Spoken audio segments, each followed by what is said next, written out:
I guess everyone came here to have a talk, so let's do it. But keep eating, as I said.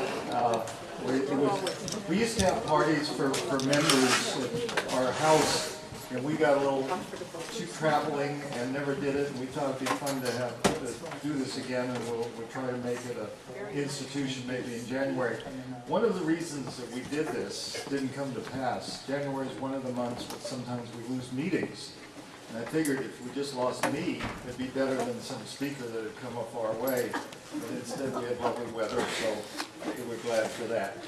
A few housekeeping things first, starting with Happy New Year to everyone.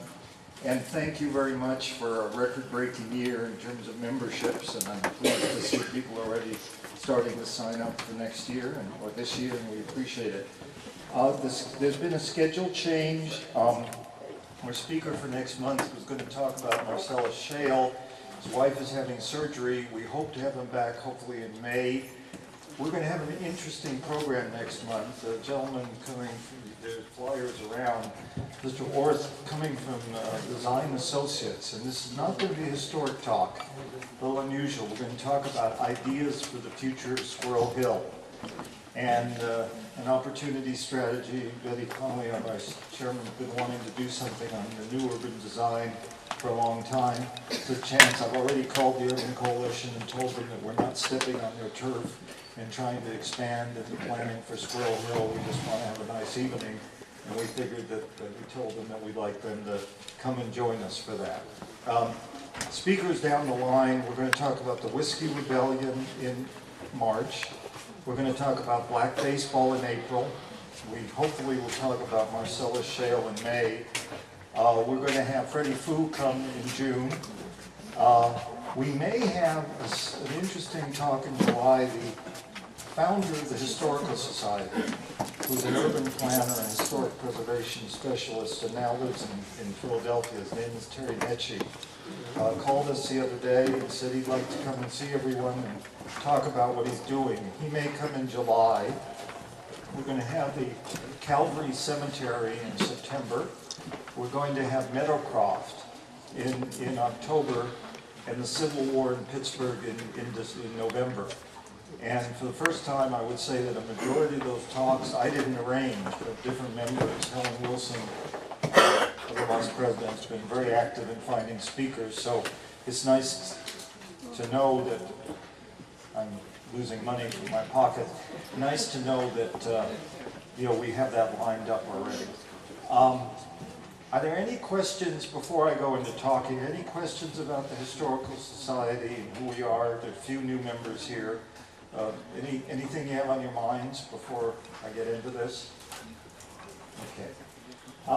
There's one flyer that you may or may not wonder about that is on the table, and it's not ours. It's by a realtor describing what the new assessment system would look like if it ever gets put into effect. And it's nicely written up, and we thought we'd distribute it.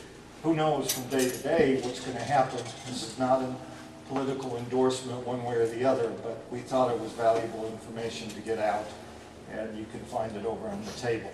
Okay. My topic for tonight is really much too broad for a 1 hour or 45-minute speech. Historical preservation in the U.S. can mean many things. They're master's programs where you study historical preservation for 2 years and still don't know everything you need to know. So all I'm going to be able to do is kind of give some snippets of the field. But I thought it'd be valuable. We are a historical group that has enjoyed Squirrel Hill and celebrating Squirrel Hill in the area for some time. Thought it'd be good to give some context to what we're doing. And I want to start with a couple of stories from my travels. The first one is from a town called Red Cloud, Nebraska. Anyone heard of Red Cloud, Nebraska? Red Cloud, Nebraska is in the center of the state, and one time I was having, I'm an appraiser, and I'll talk a little about that at the end, and I was having some work in Kansas and going back to the Omaha airport. And I stopped in Red Cloud, and lo and behold, Red Cloud has been totally taken over by Willa Cather. Willa Cather, who also has a Pittsburgh connection and had a speech about it. grew up in her formative years in Red Cloud. And Red Cloud discovered that this was great tourism, as history is these days. And there was a museum of Cather and other events in her life were celebrated. The whole downtown was basically Willa Cather Street. And I submit that that kind of use of historical preservation and history has grown a great deal in this country over the last 20 years, as much or more in smaller towns than larger ones. And I would suggest that I've always thought there were two reasons for it. And one of them was the bicentennial in 1976. Because a lot of people had bicentennial projects that year, including a lot of small towns, and they realized there's something in this history stuff. History was always there, but there was something in glorifying it, building museums, etc. And the other thing that I've always thought is that the historical field and interest in history has been dear in this country from the day after George Washington died. People were interested in the history of George Washington. But they were not as interested as they've become.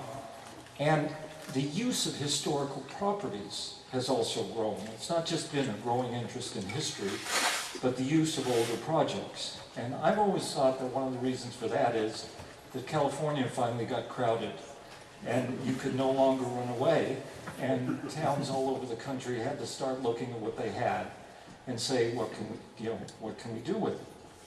The other story I want to tell briefly is Deadwood, South Dakota. How many of you know Deadwood or know what it is? Deadwood is a National Historic Landmark, and we'll talk about what that means briefly.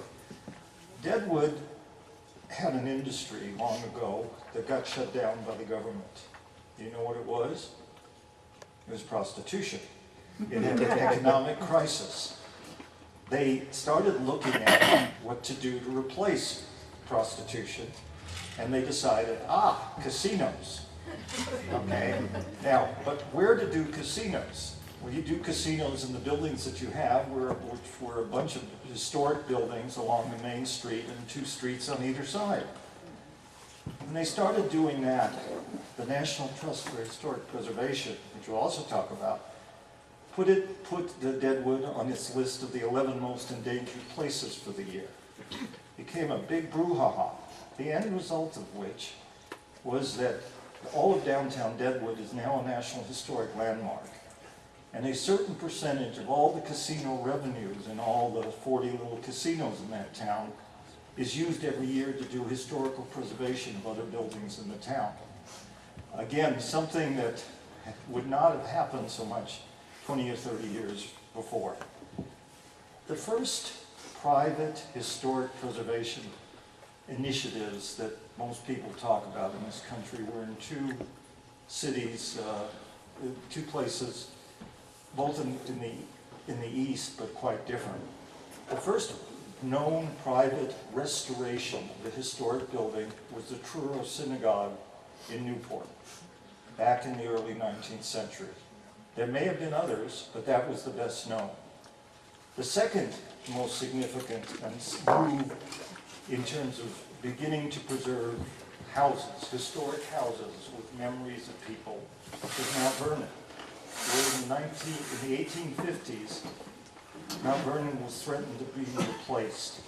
And a group of ladies came together as the Mount Vernon Ladies Association, which to this day runs Mount Vernon. That was followed by some initiatives in New England early in this century, a group that a few of you may have heard of called the Preservation of New England Antiquities, which began to buy up houses and renovate them in New England around the turn of the century. Listen to what I'm saying. Almost all of that was private initiatives. The first government historic preservation move, there was an act passed in 1905 called the Antiquities Act, which first started to recognize that even in its young country, there was value in our historical framework. But perhaps the biggest development, if you look all the way through the years in historic preservation, was the founding of the National Park Service, which we all know, which was founded in 1918.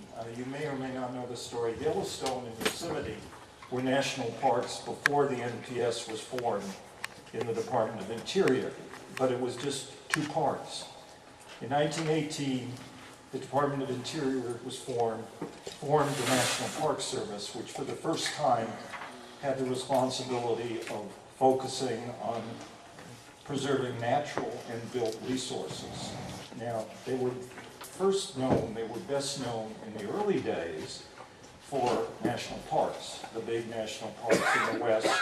I happen to think that the NPS is the best government agency we've had for decades. And when I go to some of those, and having grown up out west, the national parks were always a big thing to visit. But what they did, the way that the NPS, and oftentimes with budget cuts, has been able to carry out its mandate. And initially, it was mainly focused on about 30 national parks, which were primarily natural, not historic. It's now grown to over 400 properties, of which at least 25%, maybe 50%, have historic interest in them. Even in a place like the Great Smokies, there's locations where there are historic cabins, etc. So in many ways, I think that became was the most significant governmental step we probably ever had in historic preservation. In 1931, something very important happened. Charleston, South Carolina. How many of you been there? You know the Battery down at the south end? That was the nation's first local historic district. Up to that time, most everything in history was talked about in terms of the building. Mount Vernon. I don't remember when the Adams homes in Massachusetts became National Historic Parks. But for the first time, the people in Charleston took the initiative to actually begin to do local rules that controlled the development of a piece of their property. And what's happened in Charleston is that historic district has just grown and grown and grown, so it's now most of the whole city. And it's interesting, there's a mayor named Riley down in Charleston who's been there for 30 or 40 years, would you believe? And one of the reasons he's there is because he's invested in this historic development of Charleston. Charleston points something out that has always been a difficulty with historic preservation in the U.S., and that is beauty versus social issues. Because there have been accusations of the historic preservation movement from time to time, a lot actually, that it was very much in favor of gentrification. We had people coming in with money who had the money to upgrade their properties. And what about, it's fine to say that the buildings, and this was very true in Charleston, were deteriorated and all that, but what's the cost of upgrade? If you upgrade, are you also going to end up sort of losing low income? That did happen, at least in the initial stages of Charleston. I think more recently, there are a number of minority areas that are now historic districts in Charleston. And in Savannah, nearby, which many of you know, the preservation leader in Savannah, is a guy named Adler, actually worked very actively to make sure that historic preservation would become not just historic gentrification and preservation, but something else. And I need to give credit where credit's due. Pittsburgh, with Arthur Ziegler and History and Landmarks, which was founded in '64, has been one of the best groups in the country in terms of mixing together social goals with preservation goals. As a matter of fact, History and Landmarks started really in Manchester and in the Mexican War streets, hardly upper income areas. And Arthur has always been very, very good in terms of understanding the social dimensions of what he's doing. Not all historic preservationists have. So Charleston began what was a critical part of the movement I'm talking about tonight, the development of local districts with local regulations, which mainly meant that if you wanted to change your building, you had to go and get permission from the local officials, and you had to meet the local standards. The second development of local historic district that's best known is the French Quarter in New Orleans, which happened in 36 or 37. And also, the government established clear-cut standards for what needed to be done. Then San Antonio came along and began to do some of the same. It was kind of the first three cities. And then it began to spread.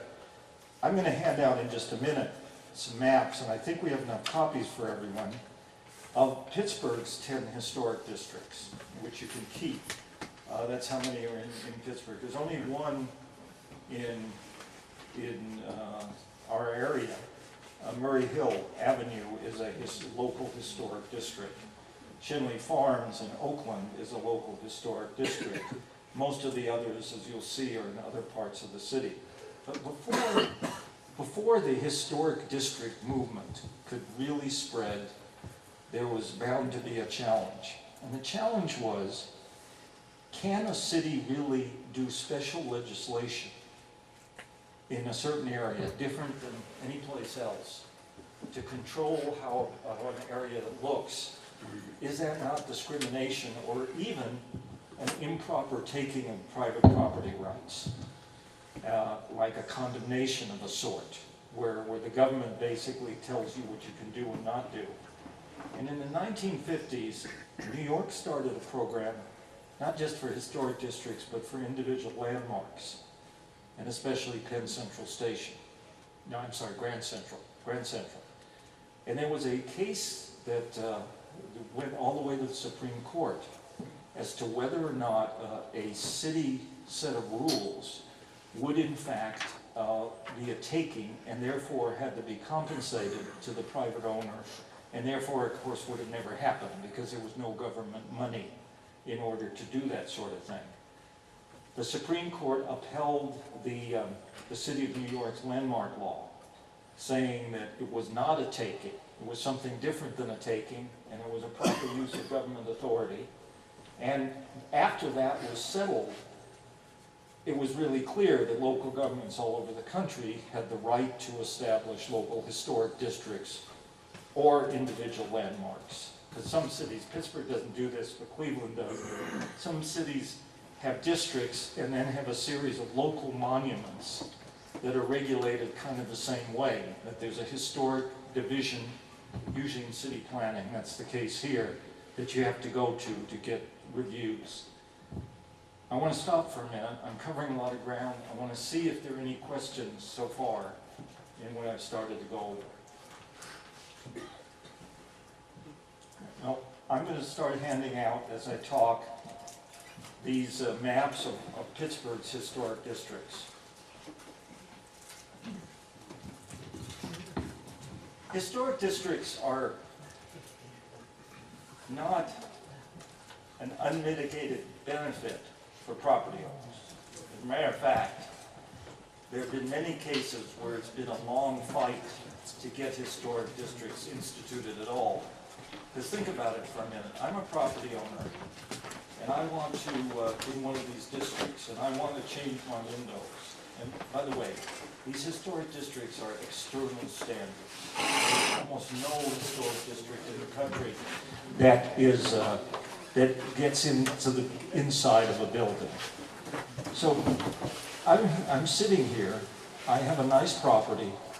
Yes, I'm interested in keeping its characteristics as much as possible, but what if I want to change one day? What if I want to tear down a porch or to replace windows? If I'm in a historic district, I am not going to be able to do that.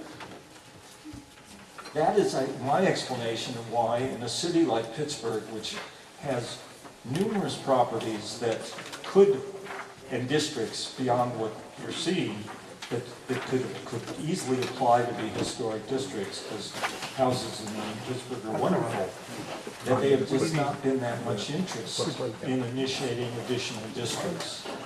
And usually, the city governments don't institute historic districts the people in the neighborhood usually are the ones that start the move to get a district. The reason the positive reasons for doing it is that it's pretty well documented that if you compare historic districts and non-historic districts that are next door, oftentimes the property values in the historic districts are higher because there's prestige. Hey, I'm in Shenley Farms or whatever.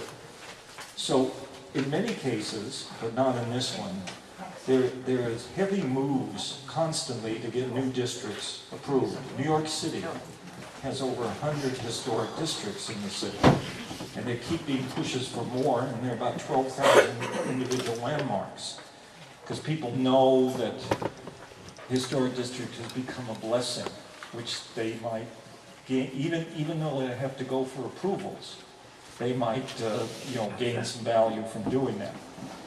In the preservation field, there's also a recognition, by the way, that historic districts are not the be-all, end-all. Why? They're political. This is city government. And suppose there's someone powerful in the neighborhood, in a historic district, who wants to get something done. There are examples in almost every city, including this one, in which, despite the historic district rules, exceptions are made. So they're not, no historic district in most cities are ironclad. The group in New Orleans that administers, that is involved in historic preservation, thinks that even with the French Quarter restrictions, there's much too much honky-tonk. A lot of facades are not compatible. Sure, the overall character of the French Quarter is wonderful, but individual buildings, some of them are not as beautiful as you might see. So these are, again, these are guidelines, these are rules that are stronger than if you didn't have it, but they are hardly, ironclad. And I'll talk about, at the end, about some work we do where people are allowed to voluntarily give up even more rights in return for some benefits. I said that this stuff started voluntarily and then began to move towards government over the years. There were still a lot of local initiatives, but the government began to do more and more. And by the way, I just should jump back for 1 second. In the 20s and 30s, something else happened that was private that I need to mention, and that was instead of the individual house, you began to get villages or colonial Williamsburg. The historic villages of two types. One of them which was just really keeping things in place and upgrading them. The other one was where you actually moved houses together from different places, like Old Sturbridge Village in Massachusetts was where you moved things together. Colonial Williamsburg was a mixture of existing property and rebuilding properties that no longer were there to create an ensemble. And it was Rockefeller money that did it, and to this day, it's of course a major attraction in the U.S. I once read a book that pointed out something interesting about Williamsburg in comparison with the Roman Forum. It said Americans need to touch things, so they had to rebuild all of Williamsburg. The Roman Forum, you can go into Rome and you go and visit the ruins, and it evokes what the history was, but American need to touch it. In 1949, the National Trust for Historic Preservation was founded as a semi-government agency. And interestingly, because it does much more than that now, it was really started as a model, like something that's called the British Trust, to buy and maintain and operate historic buildings. Their first building that they bought was a Woodlawn Plantation, which was run near Mount Vernon in Virginia. They now own 25 or 30 buildings around the country. But they have, over time, become much more of a general preservation organization. They hold an annual major national conference, which was here 5 years ago, called the National Preservation Conference. They lobby for legislation, and they more and more see themselves as the guardian of the historic preservation field. They received federal funding from 66 to 98. They are now a private organization, no longer getting funds. Most preservationists will tell you that two sets of laws were the biggest step in all of this. The first one was the National Preservation Act of 1966, which there have been some other laws. I mentioned the antiquities, there was a historic sites law, but this one for the first time set up a system for managing the historic inventory of the U.S. It set up both the National Historic Landmarks, you all know that term, and the National Register. National landmarks are high-end properties. Now again, the National Park Service runs probably the most high-end, the most historic of importance, the president's houses and stuff. But there's a lot of buildings that are very important, but not as important than that, and they established the group of National Historic Landmarks. And I thought it'd be interesting to just mention the ones we have in Pittsburgh. The Allegheny County Courthouse, the Boast Building down here in Homewood, where the Rivers of Steel Visitor Center is, Chatham Village, which is that co-op up the hill behind Mount Washington, Emmanuel Episcopal Church, which I don't know where it is, someone here probably does, but it's a National Historic Landmark. Forks of the Ohio, the river meeting has so much history in it that they named that a landmark. Kennywood is a National Historic Landmark, and so is Oakmont, the country club, because it's history and golf. Smithfield Street Bridge is a National Historic Landmark, as is Woodville. Where's Woodville? I don't know where Woodville is. Collier Township. Pardon me? Collier Township. Okay, thank you. Near Bridgeville. Okay. Those are the National Historic Landmarks that are located in town. Now, the national, there are about 2,500 National Historic Landmarks in the country. There are 86,000 buildings, locations, including some districts, that are on the National Register, which was not as significant as the National Landmark, but really is the key inventory of historic property in this country. And here's the National Register projects, and this started in 1966. And to get on the National Register, you usually have to hire an architectural historian who then puts an application in to the National Park Service, runs this program. It's better known for its national parks and stuff, but there's a whole section that deals with the National Register. Here's the National Register properties we have on the east side. Taylor Alderdice, again the Boast Building. You can be on both the Register and a National Historic Landmark. The Cathedral of Learning, Colfax Elementary, East Liberty Market, Highland Park Residential Historic District. You will notice that that's not in the maps that I'm around. You can be a National Register district without being a local district. A National Register district entitles people to certain kind of tax breaks, which I'll talk about, but it does not have any regulations. Because the National Register is often misunderstood. There are no regulations about the National Register properties except when federal action is involved. You cannot do a highway that tears down a National Register property that's with federal funds.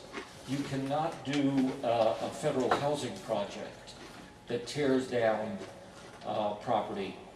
But beyond that, the National Register is prestige, not teeth. The feds do not have any enforcement powers. So in the Highland Park Residential Historic District, it's good guidelines, but the city government does not have any authority to review applications for changes. The only thing the feds can do is that if you do so badly, they could remove the district from the National Register designation, which does not happen very much. There are 88,000, did I say that, different properties around the country on the National Register. But the National Register was founded Kennywood is also in the register. In many ways, it was founded because of something that we can relate to in Pittsburgh. I wasn't here, most of us weren't, but you remember the building of the Golden Triangle. How did that happen?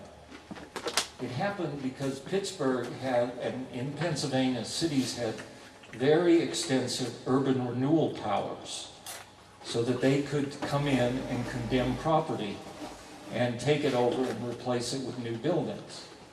And that, during the heyday of Pittsburgh, that was the ethos here, that new building was better than old building. It was just junk. The perception was down in the Golden Triangle. I'm not sure that was true. That's what you hear. And therefore you tear it down. The 1966 National Preservation Act was a response to the urban renewal ethos that was around in America at the time. And it's interesting that its primary teeth, as distinct from designation, was with federal action. And of course, urban renewal always had federal dollars in it. So if there had been historical properties in the Golden Triangle and the 1966 Act had been here then, it could have been stopped because the federal agencies wouldn't have been allowed to go forward. But without that, it went forward, and this was not very much of a preservation-oriented city. And the founding of History and Landmarks was very much a sense of that. It's interesting, in Cleveland, where we've done a lot of work, downtown Cleveland had no money at the time that David Lawrence was the leader here. It didn't have the money to tear down its downtown and replace it. So 20, 30 years later, there are all these old warehouse buildings that aren't being used for anything, and when Cleveland goes to do a new housing strategy in downtown Cleveland, they used the old buildings. In Pittsburgh, they used the Heinz Lofts and they used Armstrong Court, but the other condos that are being built downtown are all in new buildings because they didn't have left the kind of big old 10-story warehouses that were particularly suited for that kind of construction. So now we have the 66 law and we have the National Register, and we have a system for finally getting our buildings recorded, and you have the swing towards the idea of historic preservation. Again, I'll pause to see if there are any questions. Yes? Where is the East Liberty Market that you mentioned about 5 minutes ago? Does anyone else know? I do not know. I just took this There's list. the Yes. East Liberty Farmers Market, that's on Sheridan Avenue. Yeah. Is that what they called it, market? Okay. Okay, I did see the plaque on that. You're right. Yeah, yeah. By the way, there's another National Register property, which is a house on Fifth Avenue, the Moreland House, which there's no historic district along Fifth Avenue, but the Moreland House is a National Register property. Okay, other questions? Yeah. If you live in a historic district, are you governed by a declaration in bylaws? I'm not sure that's legally the correct term. You're covered by a set of rules that has been adopted by the public agency. Most of the time, and I should have mentioned this, most of the time the guiding principle in a historic district is something called the Secretary of Interior's Historic Standards for Rehabilitation. Okay, and that was also adopted in '66. So that most agencies, like the City Department of Planning, if someone comes in let's say Shenley Farms, and wants to do something, and they decide whether it's appropriate or not, they will make reference to these national standards of rehabilitation in terms of deciding yes or no. A few areas I've seen around the country, including the French Quarter, have their own set of design standards, specifically for the area. I've been doing some work in Pasadena, California. They have a special zoning design standards area by area, so they differ. As far as I know in Pittsburgh, all of the reviews make reference back to the National Secretary's standards. That's a good question. Yes? there any other areas that are currently under review for either national or local? I am not aware, I'm not aware of that. That's a good question. As I say, I think there was a series that was adopted, you know, it's at a certain point, and there's been a real slowdown since then in terms of doing that. There are a lot of historic bridges development. Yeah. Even out there. Yeah. For instance,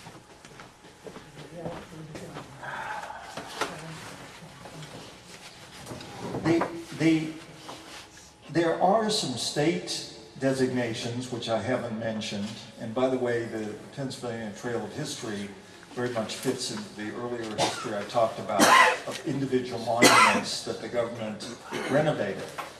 I'm not as familiar with the state stuff. I mentioned one or two bridges. There are not a lot of bridges that are on, you know, on this. By the way, Shinley Park is also on the National Register. I didn't get to the end of my list.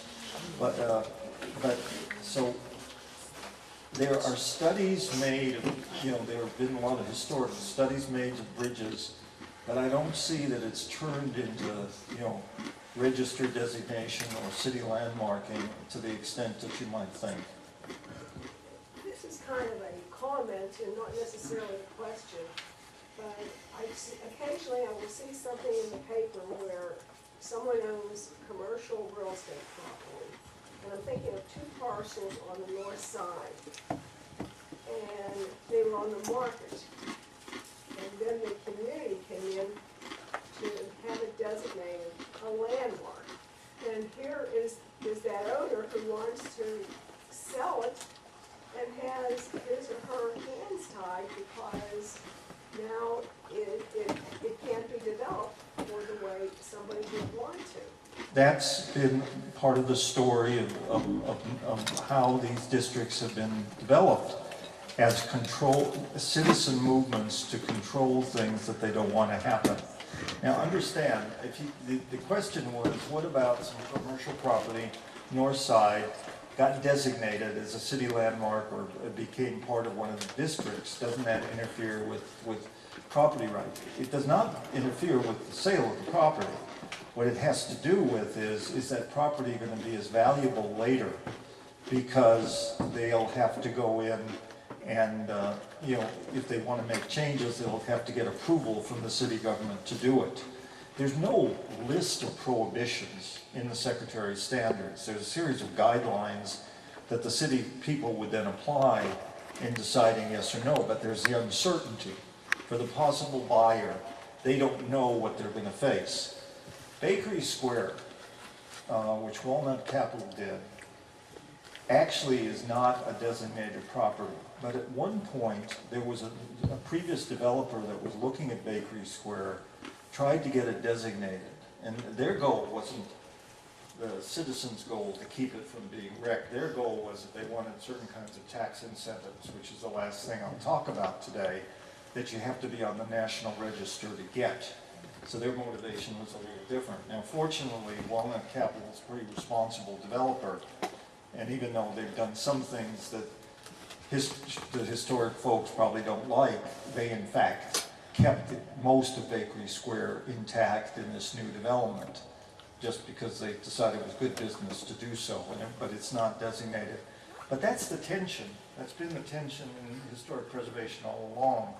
Citizens wanting to control the way the neighborhood's going, private property interests wanting to have as much freedom as they possibly can. Other questions? Tony? Michael, what's the situation with Shenley High School? Is that a local designation? No, it's on the National Register, which means that, and I didn't just get to the end of my list, it means that if there's a redevelopment proposal, that the new developer has access to various kind of federal tax breaks. There's no control over it. National Register properties can be torn down. I mentioned the National Trust for Historic Preservation Endangered Property List. Each year they choose 11 properties that are most endangered, some of them natural, some of them historic. That's job owner. And with the National Register designation, you have a handle in which you can try to argue that this, you know, this is a cultural benefit, it should not be torn down. But the local designation and the easements that I'm going to finish up with talking about are teeth that are added that did not come out directly from being in the National Register. Any other questions? Yeah. We plan to talk about this, but I'll jump in anyways. With the recession, is there any danger of losing some of the national monuments or anything like I'm that? having trouble hearing you. With the recession, is there any danger of losing some of the national monuments? Or? It's an interesting question. There is somewhat of a crisis now in the historic house movement. There's, you know, over this decades, we've gotten more and more historic houses. Pittsburgh doesn't have very many, actually, because the Mellons sold all their properties and Lyndhurst was torn down. We have Clayton, but a lot of cities have multiple historic houses, and many of them are reporting lots of drops in attendance, either because they're not as sexy as they were before, because they've been around too long, for whatever reason. So the historic house people are scrambling to find additional uses for their houses. Okay, now, under a local historic district, nothing can be torn down except most of them have rules that say economic distress. You can go in and say that your building is no longer economically viable, and you can try to get the building torn down. Pittsburgh has been very good about not doing that. It's one of the stronger preservatives now, and Arthur has a lot to do with this. It's been very strong. There are other cities, including Cleveland, that have allowed a lot more demolitions than that. But you got to have a building work. And if you're talking about a commercial building that's been turned into apartments like Heinz Lofts and Armstrong, you're in better shape than if you have taken a house, turned it into, you know, a memory of Heinz or whatever, and now you try to get enough people in, you know. And where it hurts the most is that a lot of nonprofits, of course, have gotten grants to pay for some of their operations. And in Pennsylvania, there have been severe cuts in the Historical and Museum Commission budgets. So there they have to make it up some other way. Let me take you one more step tonight. In 1976, in part because of the interest generated by the bicentennial, there was a new law passed, but this time in the tax code. And what it said for the first time was that if you had a historic building and you wanted to rehab it, you could get a 5-year tax credit for 20% of the rehab costs.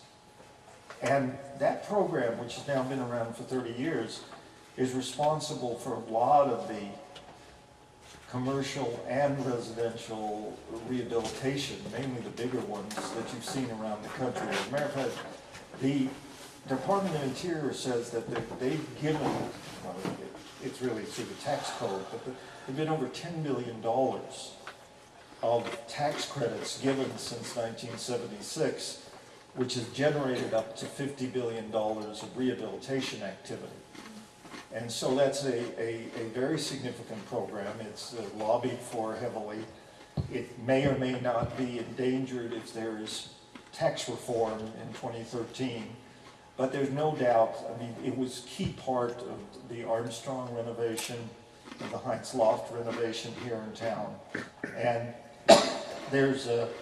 it's been a major tool in terms of you know, what's made rehab go since bicentennial. And there have been enormous number of good projects done, you know, using rehab tax credits. You have to go through a pretty gruesome government approval process, first at the state and then at the federal government. But it's been well worth it. Now the other tool that was started in '76, which we have been very involved in, is called facade or preservation easement.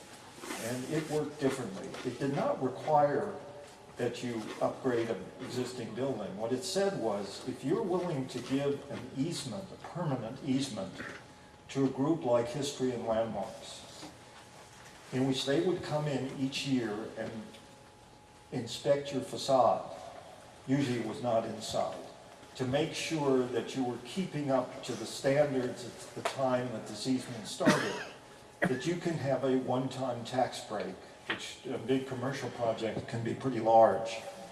And my joy in my last 10 years of seeing wonderful buildings all over the country is that we're one of the primary appraisal companies doing what are very specialized appraisals that are needed to justify this tax break. The first one, rehab tax credit, is for 5 years. This is for 1, but the control is permanent. So, but it's a voluntary program.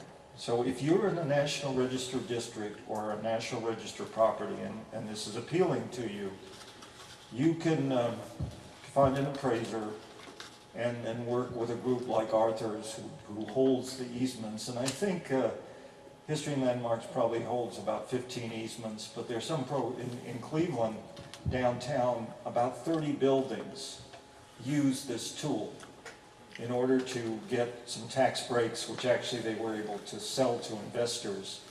Cleveland needed it.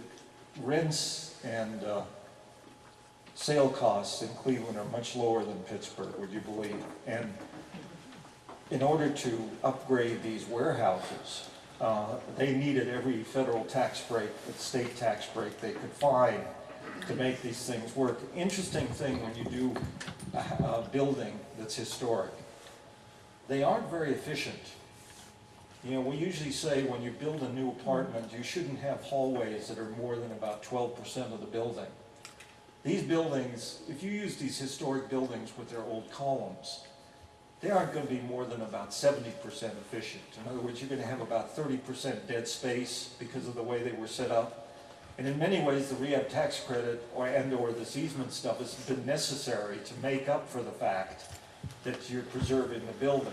And I should have said this, in the rehab tax credit, they do worry about inside and outside. The state and federal authorities review your rehab program down to the minutiae. If there are historical details inside in the building, you have to keep them as part of your renovation plan. Most of the easements we work with, not all, have been outside. We did one in the Plaza Hotel in New York, for instance, which now cannot be torn down ever, unless an easement group becomes, goes mob or something and doesn't do its job, because their job is to keep these things from being torn down.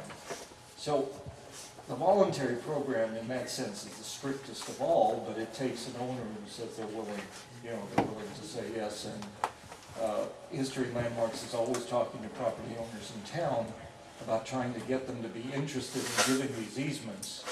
And a number of them are, you talk about the historic district issue, this one's even more guaranteed that agency like Arthur's will come in once a year to see whether or not you're keeping your building up.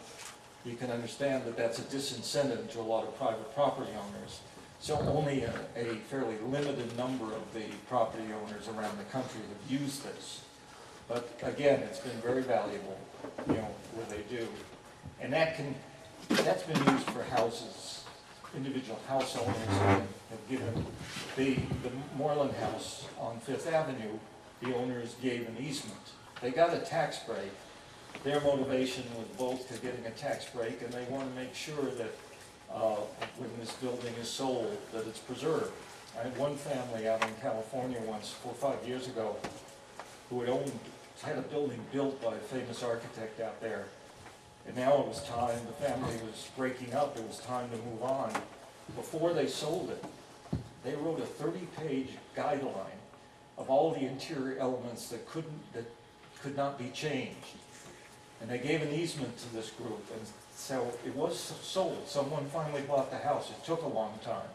But every year, an inspector from that outside group will come in and will go step by step in terms of are they maintaining each of the elements that are listed in the book.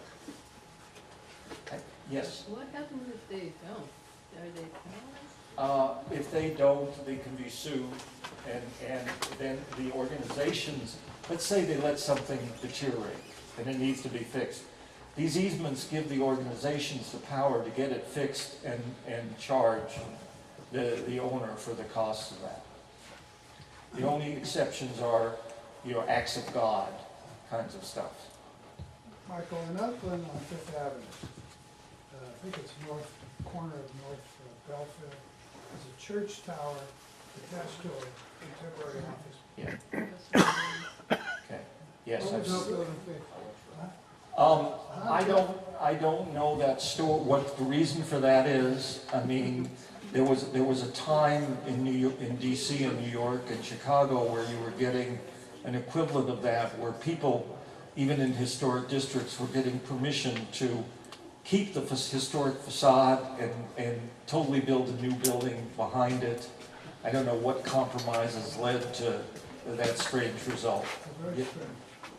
My thought is that it was the Belfield Presbyterian Church, It was. and the Oakland District, the East End in particular, has enough historic old Korean Presbyterian churches that they felt that losing one was not a tragedy, and if they preserved the tower, they could develop behind it. Yeah, again, I don't think that particular corner is in the Shenley Farms district, and there's no indication that that church was on the National Register, so the surprise may be that they even kept the tower rather than the reverse.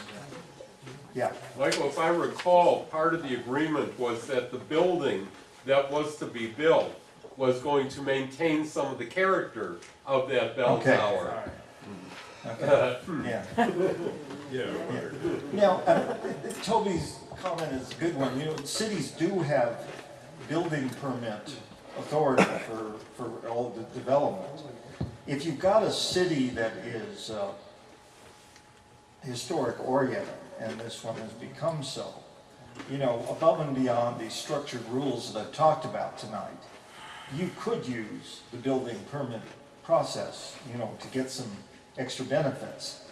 A lot of the complaints of preservationists are the reverse, and that is that the building departments don't pay any attention to them, and they'll take permits in, and they won't send it over to the historic group to review, and it gets done just under routine rules, so they're kind of uphill. But this one sounds like somehow someone in the city government found an angle, or there was jawboning from community protests that found an angle that made this happen.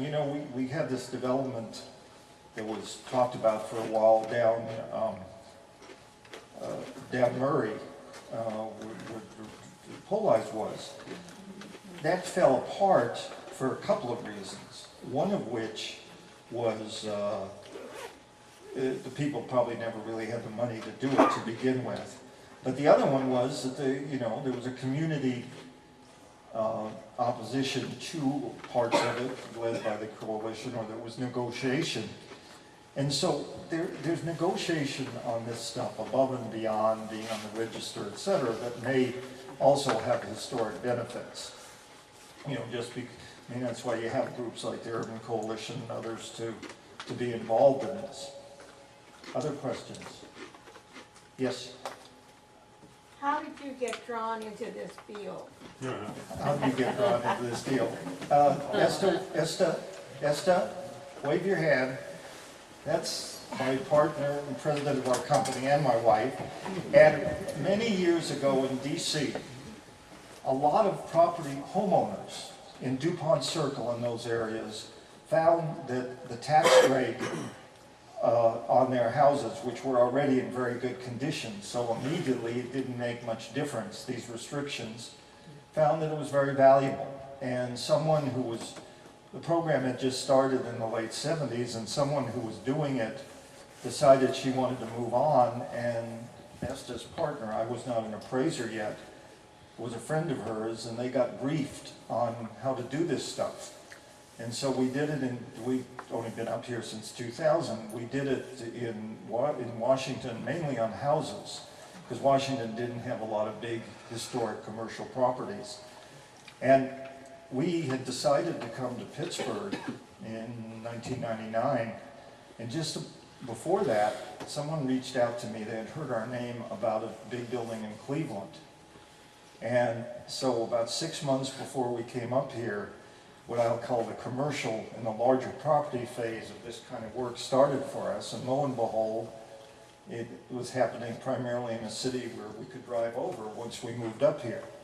And during 1990, 2000 to 2006, 60 or 70% of our work was in Cleveland because it was making particularly strong use of this tool.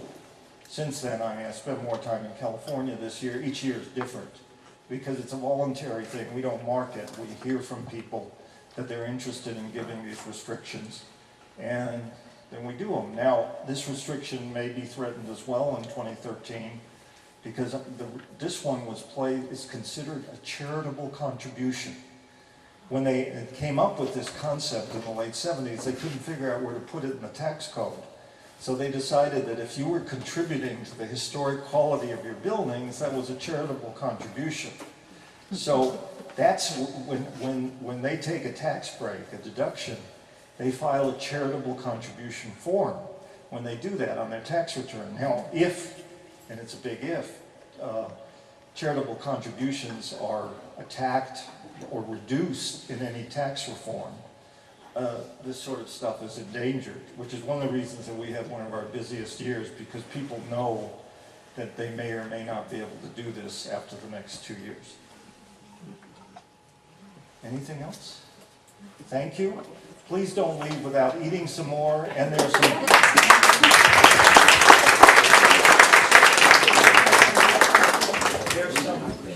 doggy bags. We got boxes for you to take food home. Please do.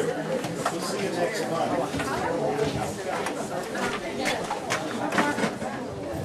That was interesting.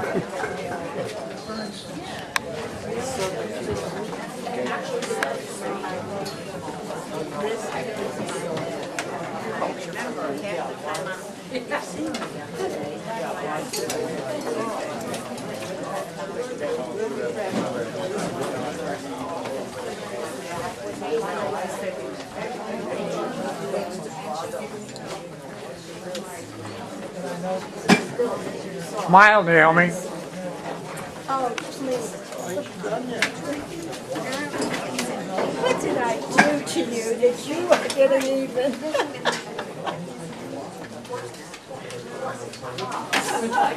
Hi, Ruth.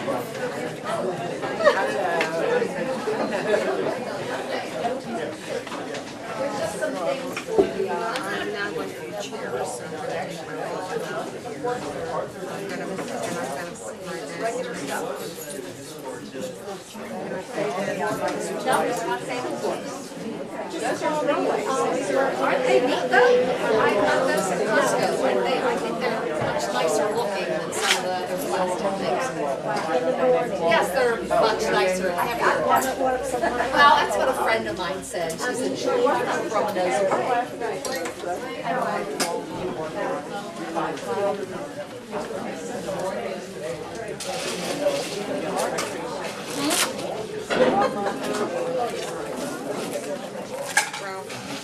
What do you do with that camera? He's having too much fun. Here, you get in the front, Smiley. I'll take your picture.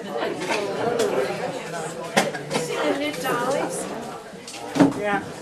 I have no desire to do that. No, me neither. Those are basically crocheted.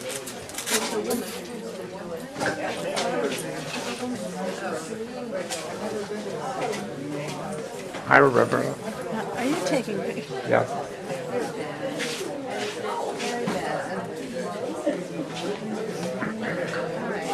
These are archived, Roberta, archived. Yeah, I'm not getting it. Right. You're going to archive me, right? Don't archive Hi, Flo. me.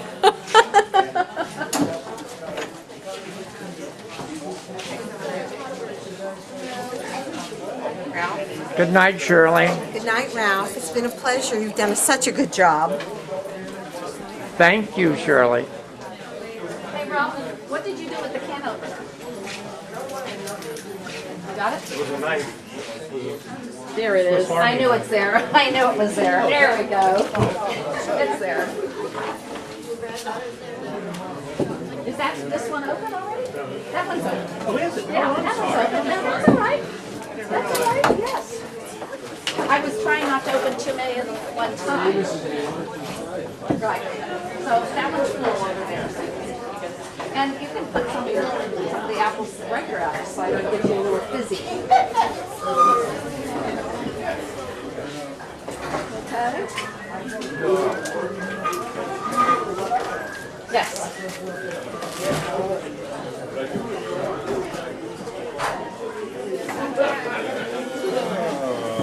Where's all your food at? Where'd you put it? Huh? Oh, is this it?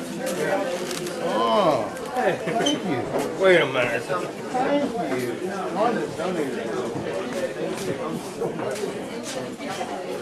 Come and get it. It's like I'm taking candy from a baby.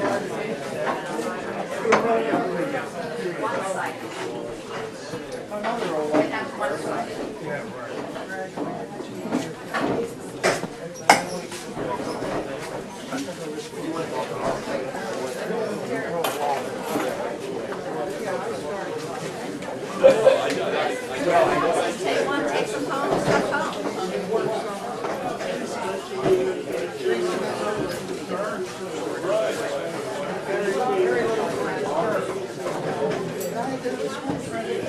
Okay. How do we turn it off? I'll do it. Okay. I went to unplug it so nobody trips. Yeah, I'm gonna- I don't remember how to I'll undo put it away if I can find the stuff. Thank you. I don't know where you put the.